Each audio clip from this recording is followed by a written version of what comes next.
घबराई आयो कि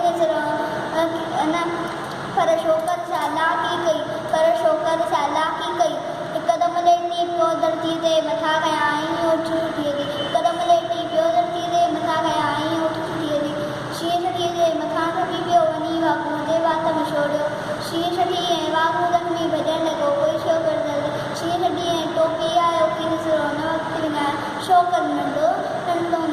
शोकर नंढो